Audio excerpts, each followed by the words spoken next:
Ben, ça me fait très plaisir de vous accueillir tous et puis de vous présenter notre collègue Philippa Parks qui va assurer cette conférence midi en faisant écho à un travail qu'elle a réalisé en particulier, je crois, elle le précisera elle-même, dans le cadre de sa thèse de doctorat, puisque Philippa a réalisé sa thèse de doctorat sous la direction peut-être de Madame Waterhouse. Non, c'était pas, non, elle n'était pas C'est impliquée. Ah non, Carolyn Riches.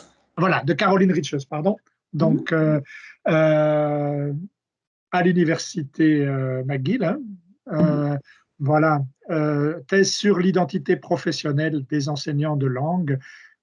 Philippa est aussi, donc maintenant depuis presque un an, je crois, le temps va vite, engagée comme professeur à la faculté d'éducation, spécialiste donc de la formation des enseignants d'anglais et des enseignants de langue seconde.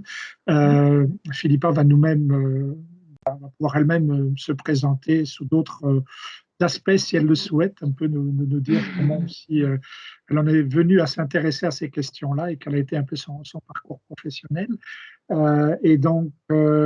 Philippa aussi a rejoint le collectif Clé et on a pour tradition dans nos conférences midi aussi de laisser la possibilité aux collègues qui nous ont rejoints récemment comme membres de présenter leurs travaux un peu pour les faire connaître par une communauté plus large.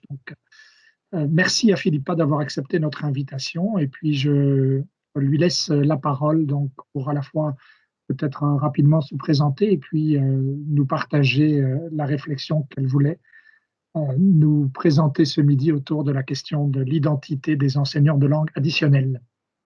Donc, voici mon page titre. Donc, je vous remercie encore une fois d'être ici aujourd'hui avec moi, puis me laisser la place pour parler de ma recherche.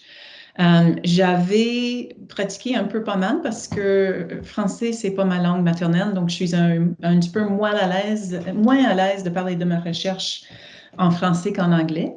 Mais j'espère que vous allez excuser mes fautes d'avance. Puis j'ai fait comme précaution d'enregistrer cette présentation. Donc. Bonjour à tous et tous et merci beaucoup de votre présence. Ce que je vais vous présenter aujourd'hui, ce sont quelques idées sur la manière de soutenir les futurs enseignants de langue au cours de leur formation initiale. Ces idées sont fondées sur les résultats de ma recherche doctorale et sur une analyse documentaire que je mène actuellement. Ma recherche est fondée sur une préoccupation concernant les taux croissants d'attrition chez des enseignants du monde entier, mais surtout pour les enseignants de langue additionnelle au Canada, c'est-à-dire les enseignants d'anglais langue seconde et français langue seconde. Cette population d'enseignants semble particulièrement vulnérable à l'attrition. En fait, dans l'étude French and Collins, publiée en 2011, près de la moitié des enseignants d'anglais langue seconde au Québec ont déclaré envisager de quitter leur profession au cours de l'année écoulée. Pourquoi ces enseignants sont-ils particulièrement susceptibles de démissionner? Les recherches ont indiqué certains facteurs de stress qui sont propres à l'enseignement de l'anglais au Québec, notamment un nombre global d'élèves plus élevé et moins d'heures passées par groupe par semaine, comparé aux enseignants d'autres matières ailleurs au Canada. Cela signifie moins de temps à passer avec chaque élève, qui rendent plus difficile l'établissement des relations avec les élèves et la création des conditions d'apprentissage pour des élèves. Les enseignants d'anglais langue seconde ont également des facteurs de stress uniques en termes de leur identité professionnelle. Il s'agit notamment de négocier leur statut de locataire natif ou non négatif, d'essayer de négocier leur identité linguistique dans une société qui politise souvent la langue et l'identité, et de gérer le problème d'être identifié comme anglophone parce qu'on enseigne l'anglais, même quand on est francophone. Enfin, la recherche de Swanson sur l'attrition des enseignants de langue ont révélé une forte corrélation entre le sentiment d'auto-efficacité des enseignants de langue seconde et la probabilité qu'ils restent ou abandonnent la profession.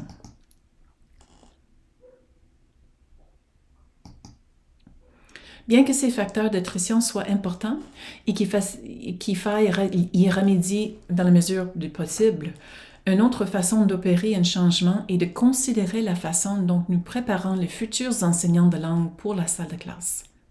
Et c'est là que la formation des enseignants a un rôle important à jouer. De nombreux chercheurs, parmi d'autres ont affirmé que la formation des enseignants est un site crucial pour prévenir l'épuisement futur. Ma question de recherche globale est la suivante. Comment renforcer la résilience des futurs enseignants de langue additionnelle, mais surtout anglais langue seconde, pendant la formation initiale? La question que j'ai posée dans le cadre de mon projet de recherche doctorale portait sur les expériences des étudiants avec lesquels je travaillais, les futurs enseignants d'anglais langue seconde. Pour être clair, ce que je vous présente fait partie de mon étude doctorale. Les résultats que je vous présente aujourd'hui portent sur la phase qualitative de cette recherche à méthode mixte. Les participants étaient une quinzaine, tous inscrits dans la 3e année d'un baccalauréat en éducation de langue seconde dans 2 universités différentes à Montréal. Le tableau ici présente les données démographiques des participants classés par pseudonyme.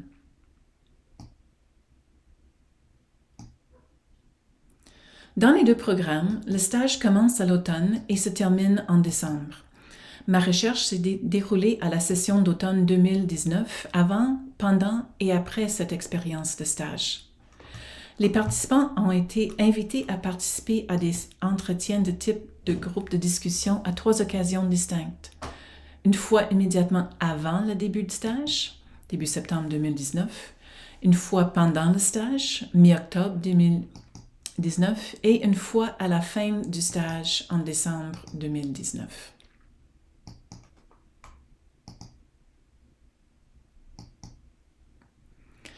J'ai recueilli des données narratives afin de découvrir quelles histoires des futurs enseignants se racontent-ils à propos de leurs expériences et quel impact est-ce que ces expériences ont eu sur la construction de leur sentiment d'auto-efficacité et leur identité professionnelle.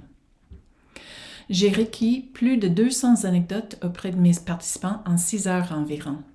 Les données recueillies étaient également très riches.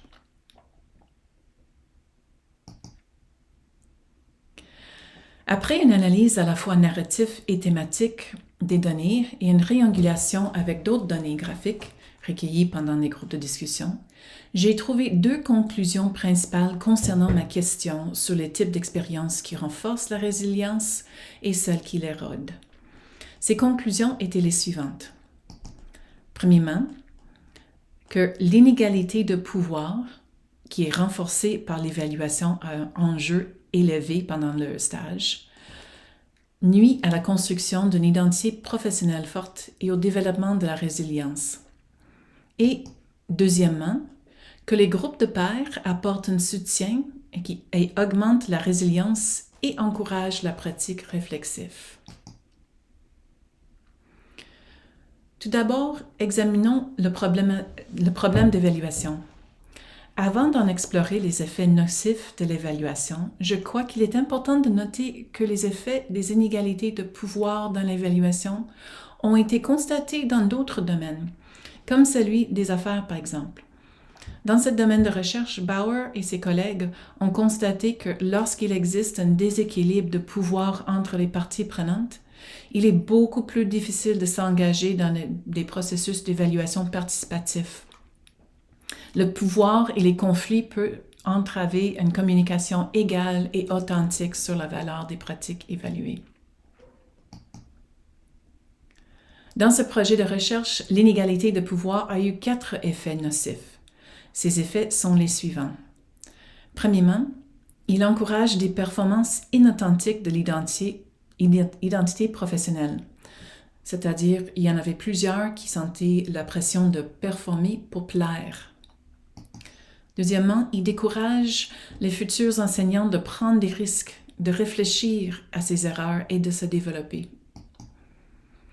Troisièmement, il crée un ressentiment à l'égard des commentaires constructifs des mentors. Et finalement, il augmente la démoralisation, c'est-à-dire il diminue la résilience. Examinons de plus près les résultats que l'inégalité de pouvoir a sur les futurs enseignants, un par un. J'ai sélectionné un ou deux exemples parmi les données afin d'illustrer chacun de ces effets. Premièrement, l'inégalité de pouvoir dans les situations d'évaluation encourage des performances inauthentiques de l'identité. Voici une citation. Et dans cette citation, nous pouvons voir comment, malgré l'expérience et l'intuition de l'enseignant débutant sur sa façon d'enseigner efficacement à la classe, il a produit un spectacle afin de plaire à l'évaluateur.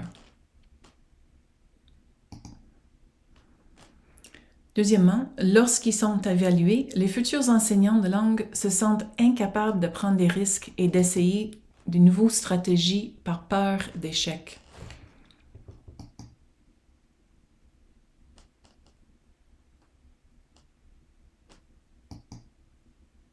Voici un autre exemple.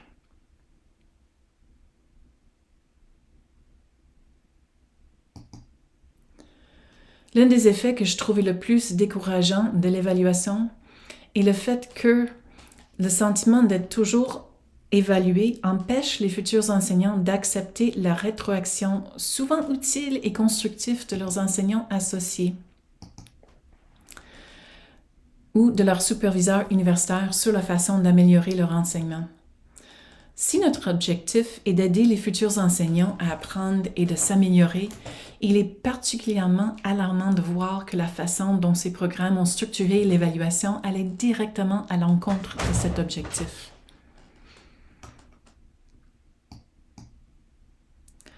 Des fois, les mots écrits ne sont pas adéquats à exprimer l'émotion que l'écoute des transcriptions a donnée.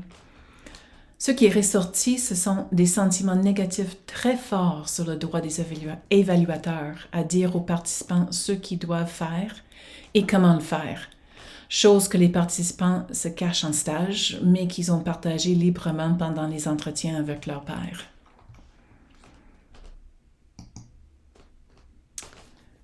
Le quatrième effet que les inégalités de pouvoir c'était de créer des situations et des relations dans le stage qui décourageaient et démoralisaient les enseignants futurs. La démoralisation était en grande partie liée au sentiment d'un manque de contrôle sur leur pratique et leur propre apprentissage. L'idée de démoralisation a également été liée à une diminution de résilience chez les enseignants par d'autres chercheurs, notamment Bradford et Bratton.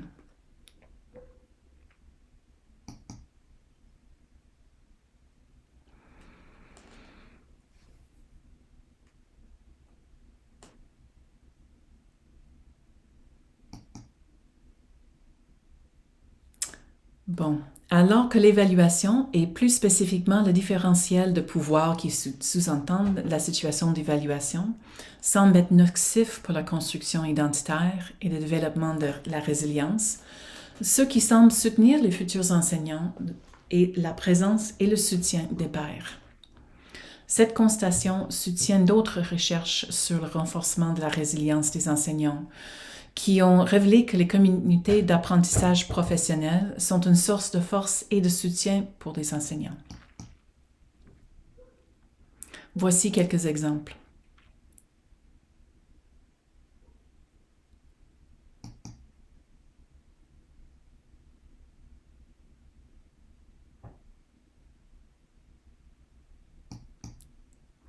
Voyons maintenant les implications de ces conclusions pour créer des conditions permettant aux futurs enseignants de développer leur identité et leur résilience. La première conclusion est que la façon dont les programmes d'étudier évaluent les futurs enseignants d'anglais langue seconde pendant leur stage est problématique pour un certain nombre de raisons, dont la principale est la dynamique de pouvoir que l'évaluation crée entre l'enseignant mentor et le futur enseignant. Et c'est là que je pense que la pandémie nous a ouvert la porte pour repenser la façon dont nous évaluons les enseignants de la formation initiale. Par exemple, pendant la session d'hiver 2021, en raison des règles sanitaires, les superviseurs n'étaient pas physiquement autorisés à entrer dans les salles de classe. Dans l'une des 2 universités étudiées, les superviseurs de ce programme ont demandé aux étudiants de se filmer en train d'enseigner. Ensuite, le superviseur et l'étudiant regardaient la vidéo ensemble. Tout en regardant, les étudiants s'auto-évaluaient avec le support du superviseur, ce dernier qui a posé des questions afin de tirer l'attention de l'étudiant aux faits intéressants dans la vidéo. Demander aux étudiants de réfléchir à leur propre développement en s'observant eux-mêmes peut peut-être redresser les hiérarchies de pouvoir dans l'évaluation plus traditionnelle et peut encourager le type de responsabilité et de pratiques réflexives qui peut soutenir la croissance des enseignants même après qu'ils ont quitté la formation initiale.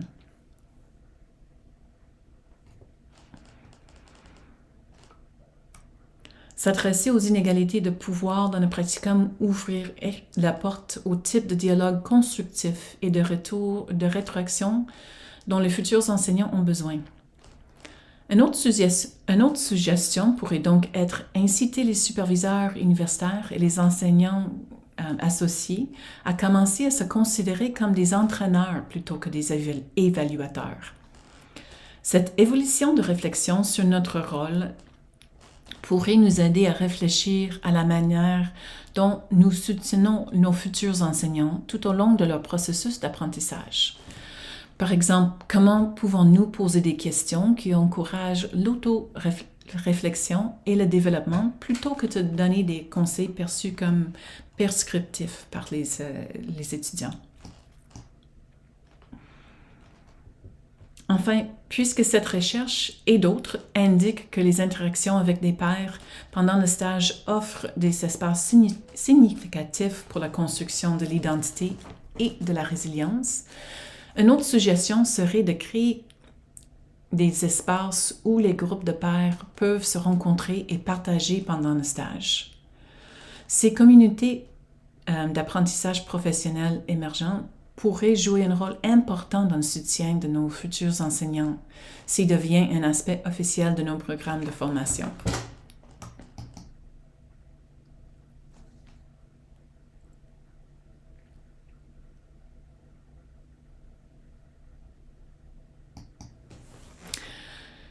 Bien sûr, la recherche est toujours en cours. Compte tenu des résultats de ma recherche doctorale, je suis intéressée à étudier plus en profondeur les effets de l'évaluation sur les enseignants. Pour en avoir conscience, je fais actuellement un recensement des écrits. J'aimerais également explorer comment les communautés d'apprentissage professionnels peuvent être utilisées dans nos cours didactiques et dans nos cours STP pour soutenir de futurs enseignants. Dans le cours que j'enseigne actuellement, à Sherbrooke, donc le DID 512 et DID 212, j'expérimente la structure et le processus d'utilisation des communautés d'apprentissage professionnel comme partie intégrante du cours. Merci d'avoir regardé et maintenant c'est le moment des questions.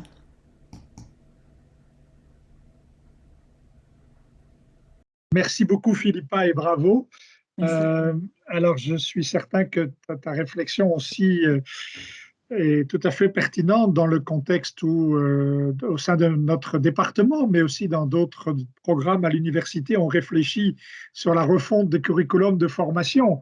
Et donc, je pense que tu auras certainement un apport là aussi à partager avec nos collègues sur les résultats de tes travaux et tes réflexions. Mais je laisse d'abord les personnes autres que moi de réagir. Puis au besoin, je pourrais tout à l'heure poser une petite question. Voilà, notre collègue Madame Waterhouse, je vous laisse la parole. Merci beaucoup. Est-ce que vous m'entendez bien? Oui, oui. Donc, Philippa, c'est fort intéressant. Je suis contente d'apprendre un peu autour de votre thèse, sans avoir du temps de lire votre thèse, malheureusement. Et je suis contente aussi parce que on entretient maintenant pour 5 ans une révision complète de nos stages à l'Université Laval pour le baccalauréat en enseignement de langue seconde. Et je suis contente de voir que différentes stratégies que nous sommes en train d'utiliser maintenant sont en ligne avec vos conclusions. Je suis contente de voir ça. Mais j'ai 2 questions de précision. Le premier, c'est que dans vos votre contexte de recherche, est-ce qu'il y avait une formation pour les enseignants associés avant le stage? Parce que nous, on commence avec ça et là, on soulignait l'importance d'une orientation plus collaborative et comment donne des rétroactions qui évitaient la démoralisation. Est-ce que c'est ça?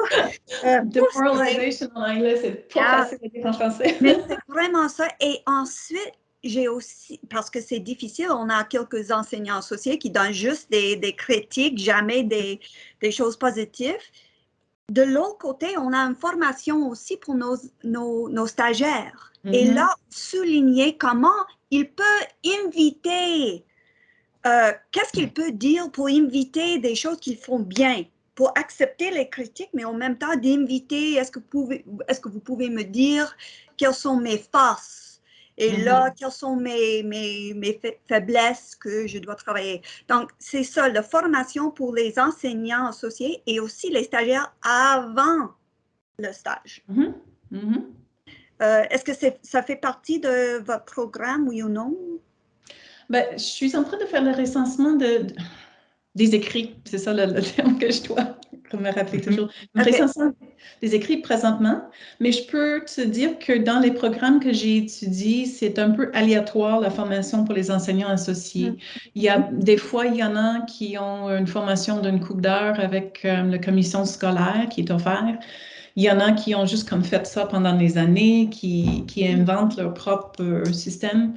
Il y a un recensement des écrits qui a été fait par Clark et al. Je pense que je l'ai cité, mais je peux le mettre ici, que je trouve fort intéressant de la relation entre le maître associé ou le cooperating teacher, qui décrit le fait que partout au Canada, il y a un manque important de formation pour les enseignants associés. C'est pas juste au Québec, c'est partout au Canada que les enseignants se plaignent qu'ils ne savent pas quoi faire, ils inventent, puis c'est ça. Donc, il y a vraiment un grand manque pour ça. Donc, si c'est quelque chose que vous faites, là, je vous félicite, puis j'aimerais bien savoir si ça en est fait. Ça serait une étude intéressante à faire. OK. Et je sais que Geneviève, je suis contente de vous voir. J'ai une autre petite question, une question de précision. Quand c'était le stage 3 dans votre étude. C'est un stage de combien de semaines? Je suis curieuse. Dans une des programmes, c'était 8 semaines. Dans l'autre, c'était 12. Ah, OK. Donc, c'est assez long. La raison que je demandais la question, c'est parce que pour nous, le stage 3, c'est seulement de 5 semaines. OK. Et là, je trouve que c'était votre deuxième point, que le risk-taking n'est pas là, mais l'un des aspects qu'on a toujours le problème, c'est que le stagiaire est comme un visiteur pour une petite période de 5 semaines. Et là, c'est pas possible de transformer complètement avec un nouveau projet, quelque chose d'expérimental, innovatrice. C'est difficile à faire en 5 semaines quand il y a déjà une culture établie dans la classe. Donc, moi, je trouve dans notre programme, ça, c'est un des facteurs qui nous empêche d'encourager nos étudiants d'expérimenter un peu. Mais c'est plus là dans notre stage 4 de 15 semaines. Je vois que les étudiants sont plus à l'aise, ils ont plus d'espace d'être innovatrices un peu. Mais bon. C'est juste la duration de stage qui pourrait avoir un effet. Donc, j'arrête. Merci beaucoup. Merci à vous, mais on voit bien que ça va donner lieu à d'autres échanges. C'est l'objectif aussi de de ces rencontres-là, et c'est déjà réussi, même si le public n'est pas très très nombreux. L'important, c'est que ça permette des interactions, et même pour nous, de mieux connaître tes propres travaux, Philippa. Puis je vais passer la parole justement à notre collègue Geneviève Brisson, qui est aussi une nouvelle collègue de qualité et engagée dans notre département et dans notre collectif. Et puis Geneviève, qui a d'ailleurs consacré ces 2 premières années, l'année et demie, peut-être une année et demie, a déjà pas mal s'engager justement dans la supervision de stage. Donc je pense qu'elle aura entendu, j'ai vu son non-verbal réagir. Je pense qu'elle va vous parler de ça aussi, parce que ça fait partie des éléments dans lesquels elle est engagée. Donc je te laisse la parole. Oui, ben en fait, merci Philippa pour la présentation. Moi, j'avais lu la thèse avant, quand tu es arrivé avant. Donc, je trouve ça intéressant, mais de l'entendre présenter aussi, c'est toujours différent de voir certains éléments. Une des premières choses, c'est plus un commentaire, une réflexion, parce que quand tu as commencé à parler, tu connais Monica Tang aussi à SFU. Je ne sais pas si tu as lu la thèse de Monica Tang qui travaillait sur l'identité des étudiants qui se forment pour enseigner le français langue seconde, français langue. Et le problème identitaire, c'est un peu différent de ce que tu as fait. Puis ma question va être en lien avec ça. C'est par rapport à eux-mêmes, leur identité professionnelle, par rapport à la langue. Donc toi, tu as regardé plus la relation de supervision entre autres, puis les pairs. Mais je me demandais s'il y avait des éléments aussi dans ce que tu fais en ce moment en lien avec l'identité professionnelle comme enseignant d'une langue seconde, ou souvent, dépendamment des universités, comme à l'Université de Sherbrooke, les étudiants du BEALS en anglais langue seconde ont pour la plupart, n'ont pas l'anglais comme langue première. C'est vraiment une langue seconde. Donc, il y a cette question-là. Est-ce que ça se retrouvait? Je sais que c'est différent d'une université à l'autre. Puis, je pense que c'était peut-être pas une de tes questions principales non plus. Est-ce que l'élément langue, langagier se retrouvait comme, entre autres, les commentaires, des fois, les enseignants associés, ou moi, comme superviseur, j'ai eu à dire à des étudiants, il va falloir que tu travailles sur ton anglais cet été parce que ça manque de naturel, puis il y a certaines erreurs qui, au secondaire, tu ne peux pas te permettre de faire des erreurs de temps de verbe. Donc, et moi, je ne m'attends pas à la perfection, mais une certaine fluidité. Donc, est-ce qu'il y avait cette réflexion-là aussi dans les commentaires ou dans les questions, ce que tu as fait?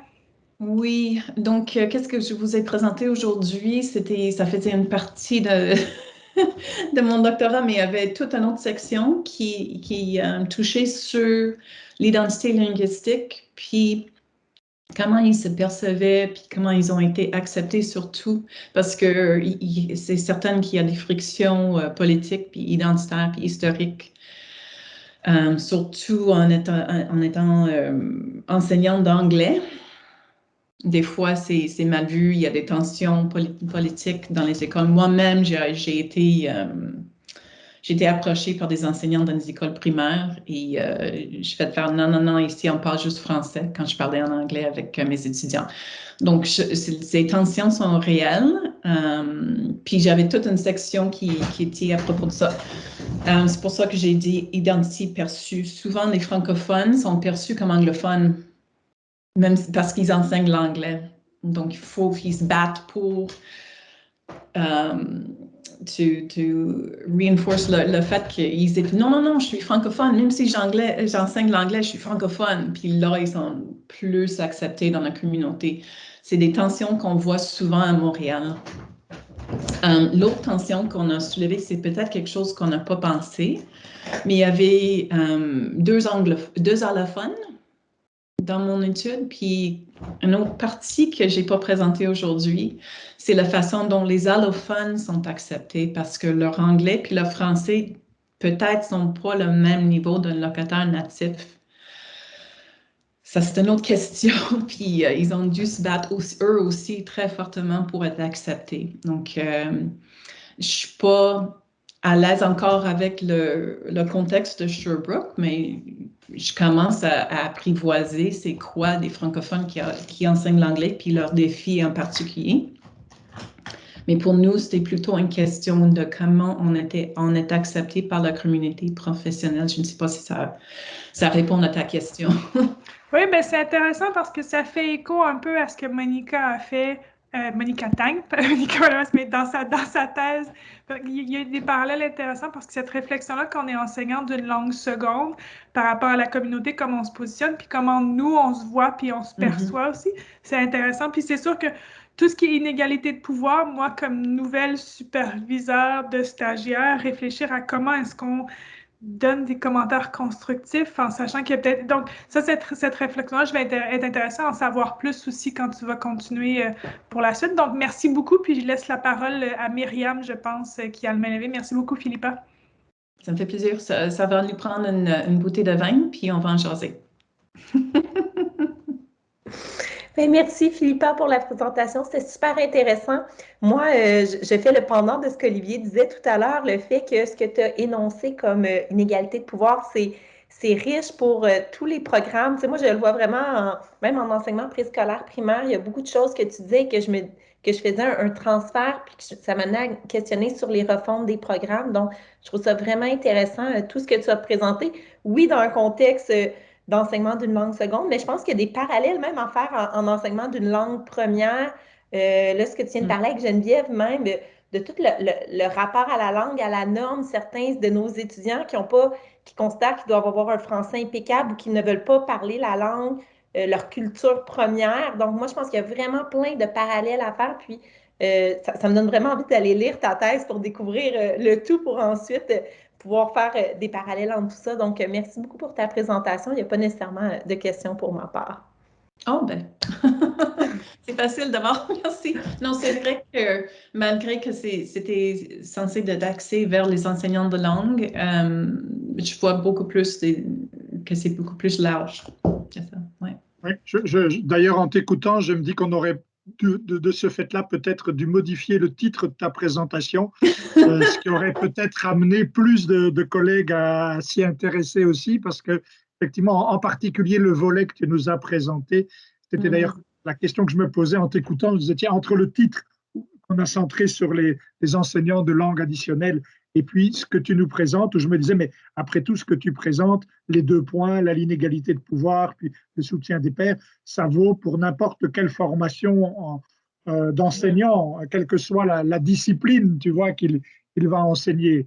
Je suis bien conscient, alors qu'il y a tout un volet que tu as évoqué, que tu ne nous as pas présenté, que tu nous présenteras peut-être une autre fois, sur l'identité linguistique, qui nous intéresse en particulier quand on se dit, oui, on est du côté des enseignants de langue. Et à ce sujet-là, avant de passer la parole à Paula, moi, je voulais déjà t'amener un tout petit peu là, vers ce volet-là que tu ne nous as pas présenté. Je trouve intéressant aussi, en particulier si tu as travaillé à Montréal, dans la manière dont tu présentais aussi les étudiants qui ont participé à ta recherche. Tu disais, tiens, ils avaient eux-mêmes eu à se positionner dans leur identité linguistique. Puis, à moins d'une erreur de ma part, il me semble que dans ton tableau, ils se présentaient comme soit monolingue ou bilingue, c'est ça? C'était mais je n'ai pas vu la catégorie plurilingue. Or, je remarque souvent que dans les étudiants qui se forment pour enseigner l'anglais, on a très souvent aussi un groupe important d'étudiants qui eux-mêmes sont des étudiants migrants, qui donc sont davantage en situation déjà même de plurilinguisme assez développé, avec souvent déjà 3 ou 4 langues dans leur répertoire linguistique, et pas seulement 2 langues. Et donc je me disais, tiens, est-ce que c'était le cas dans ton public? Je suppose que oui, en particulier si tu as travaillé à Montréal. Et je me dis, tiens, c'est intéressant de voir si ces étudiants-là, qui sont engagés dans un contexte plurilingue, vivent autrement la question de l'identité linguistique et professionnelle d'enseignants de langue que ceux qui sont uniquement au départ monolingues ou bilingues. Mais ça va être une conversation pour une autre fois, parce que c'est certain que je peux en parler pendant 1 heure ou 2. Mais je pense que Julie avait une question, puis Paula aussi. Oui, Julie et puis Paula. Oui, en fait, d'abord, je suis fascinée puis à la fois émue de la présentation que tu as faite, parce que j'en connais plein des finissants du BES qui rencontrent ces difficultés-là, puis j'ai été moi-même dans cette position-là à une autre époque. Et j'enseigne à des finissants d'enseignement du français au secondaire. Et il y a une question qui reste pour moi sur la place à l'erreur. C'est-à-dire que, oui, le stage est un espace pour essayer des choses, mais il y a aussi toute une dimension éthique où on se dit les élèves ont quand même droit aussi à un enseignement de qualité. Et quand on enseigne des choses à l'université, il y a des pratiques à éviter que les étudiants vont quand même reproduire. Et ça n'aura généralement pas de conséquences négatives, mais ça n'aura pas d'effet positif non plus. Donc, le fameux enseignement de la règle au tableau avec l'exercice dans un cahier, on sait qu'il y a très peu de transfert dans la rédaction ensuite. Pourtant, il y a beaucoup de stagiaires qui font encore ça. Et comment on fait pour arriver à composer avec ce risque d'erreur-là, puis ce choix de pratique qui est finalement pas recommandé sur le plan didactique? Est-ce qu'on tolérerait d'un médecin, un médecin stagiaire qui propose un médicament qui n'a pas d'effet du tout? Non, il ne va pas créer de problème, mais il ne va pas non plus améliorer le sort de la personne devant lui. Donc, c'est quoi la place à la fois théorique puis la conscience des stagiaires que tu as rencontrés de ce risque d'erreur-là? Ben, c'est une très bonne question que tu poses, puis c'est quelque chose que j'ai réfléchi beaucoup moi aussi. Puis qu'est-ce que j'ai adopté comme stratégie, c'est le questionnement. Donc, de plus en plus, j'essaie d'éviter de dire, ben, on sait que ça ne marche pas, pourquoi tu as fait ça, puis c'est pas bon. Puis d'ailleurs, tu le sais. Ouais. Parce qu'ils savent. Là, je pose la question, je dis, oh, ben, je vois que tu as planifié une séance sur la grammaire explicite. Explique-moi pourquoi tu as choisi cette technique-là. Puis souvent, j'ai réalisé, c'est pas parce qu'ils veulent faire ça, c'est parce qu'ils ont la pression de l'enseignant associé qui enseigne de cette manière. Donc, c'est lié au pouvoir. Puis j'ai même eu une conversation lundi avec un de mes anciennes étudiants à McGill qui a accepté un contrat, qui est maintenant dans une école. Elle a son propre classe, mais tous les autres enseignants utilisent le même livre de grammaire. Puis elle se sent, elle aussi, obligée à enseigner chapitre 1 du livre de grammaire, chapitre 2, parce que les autres suivent le même pattern. Puis si elle est le seul à ne pas faire ça, donc, les conseils que j'ai dit, ben, écoute, c'est ton première année d'enseignement. Tu sais que ça ne marche pas. Tu sais que ce n'est pas la façon. Mais vive avec cette année parce que tu as tellement d'autres défis. Puis pour moi, c'est le décrochage qui me concerne le plus. Je dis, ben, on prend ça, on met ça à côté, on sait que ça ne marche pas, c'est pas grave. Pour cette année, tu as le passe-doigt. Tu vas concentrer sur rester là, continuer à show up every morning. Rester là, puis l'année prochaine, tu auras plus de confiance. Tu peux trouver une stratégie. Puis là, juste en donnant la permission, elle dit, ben, oh, OK. Mais peut-être je peux faire ça en jeu, en forme de jeu. Donc déjà, elle a de la créativité qui embarque parce qu'elle a eu un peu de permission. Donc je dis, ben, si c'est une conversation, puis on leur donne un peu la permission d'essayer des choses. Moi, je vois ça comme une évolution pendant 20 ans et non pas juste dans une année ou dans un stage. Donc, j'aimerais tellement ça voir nos stagiaires, ben, les étudiants faire une leçon avec toutes les bonnes méthodes, mais souvent, il y a tellement d'autres pressions qu'on ne voit pas. Donc, le pouvoir ne vient pas seulement de l'enseignant associé, mais vient aussi du contexte, collègues de et éventuellement des collègues. Il y a des choses qu'on ne voit pas en tant que superviseur. Donc, au lieu de dire « t'as fait ça, c'est pas bon », je commence une conversation. Pourquoi? Qu'est-ce qui t'a mené à choisir ça, à choisir cette approche-là? Puis là, on embarque dans un processus de réflexion. Je fais le parallèle avec la thérapie. Si on a fait la thérapie de couple ou individuelle, c'est souvent ça. Le thérapeute ne nous dit jamais quoi faire et pourquoi c'est pas bon, mais elle nous pose souvent des questions qui nous mènent à réaliser nous-mêmes que... Bon, en tout cas, Merci. c'est ça. OK. Paula? Oui, merci beaucoup pour la présentation. C'est super intéressant. Mon projet au début des maîtrises, c'était par rapport à l'identité professionnelle des enseignants d'anglais langue seconde. J'aurais un commentaire et une question. Je vais partir avec les commentaires. C'est que les espaces de réflexion dans les communautés d'apprentissage, ça me paraît vraiment merveilleux dans les contextes du baccalauréat, parce qu'on voit souvent que, en fait, les étudiants viennent avec des idées préconçues, des valeurs, toutes leurs croyances. Puis souvent, c'est aussi relié à des exigences de performance très hautes qui ne sont pas possibles dans la réalité. Donc, de pouvoir avoir un espace de réflexion où on peut discuter de ce type des aspects, je trouve ça fort pertinent. Et ma question, c'est par rapport dans les aspects pratiques des choses, concernant l'auto-évaluation des étudiants pour réduire l'inégalité des pouvoirs. Est-ce que ça, c'est quelque chose qu'on peut faire, on peut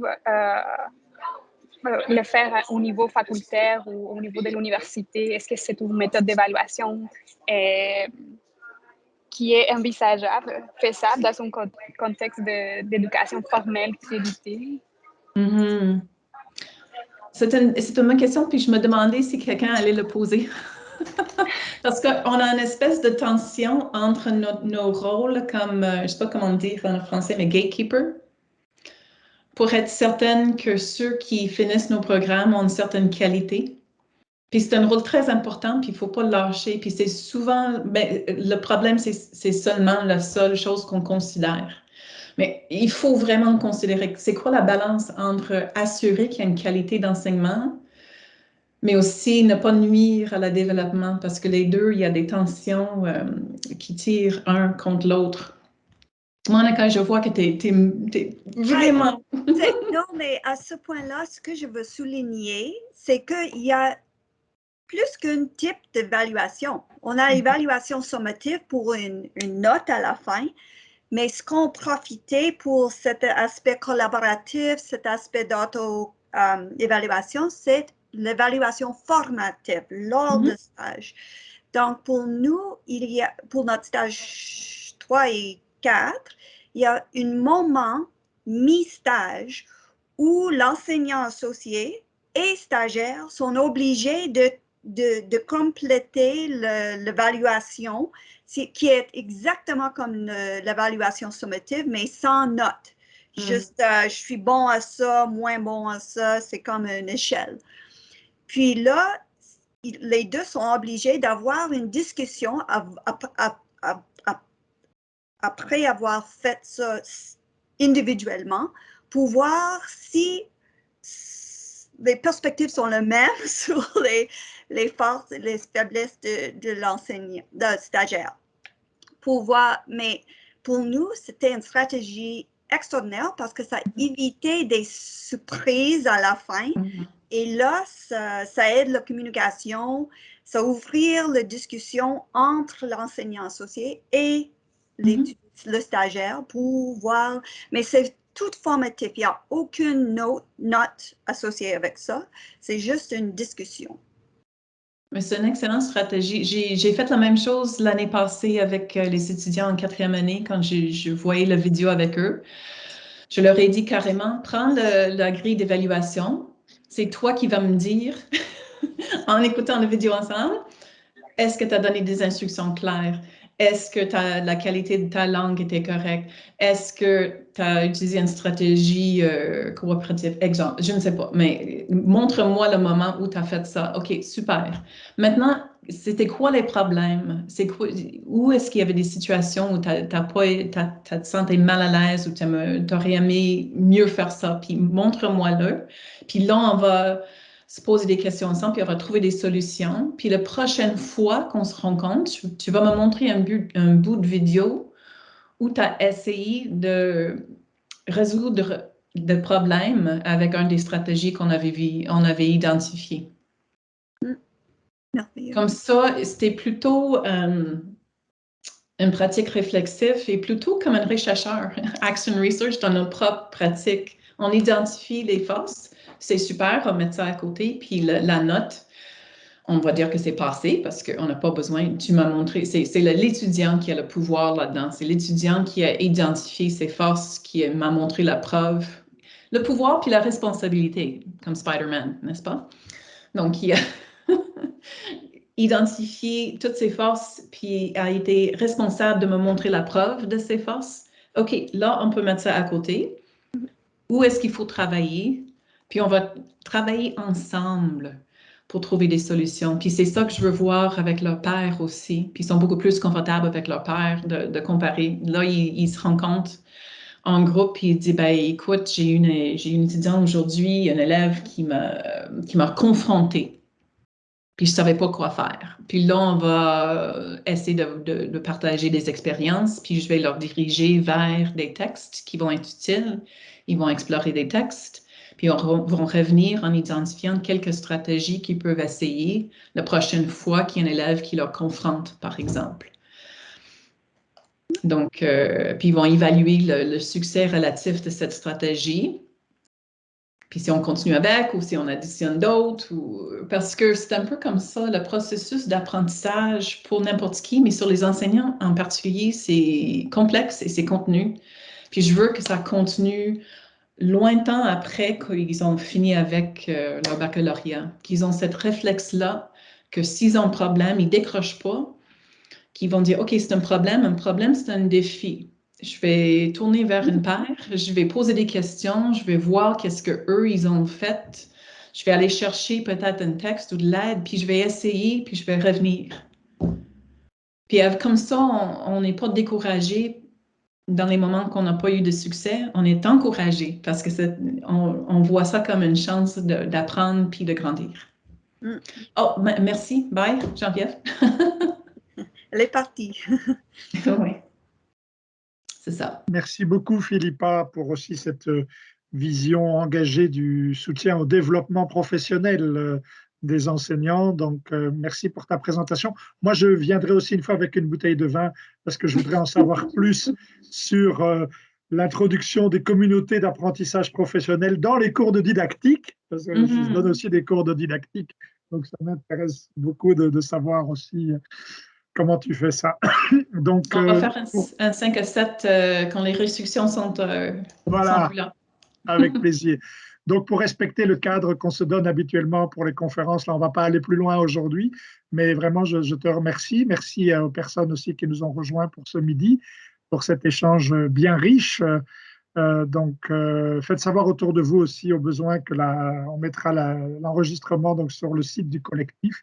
Et puis, restez à l'affût de nos activités. Vous savez que dans les semaines qui viennent, il y a encore d'autres activités proposées par le collectif. Donc, merci à vous et à bientôt. Merci.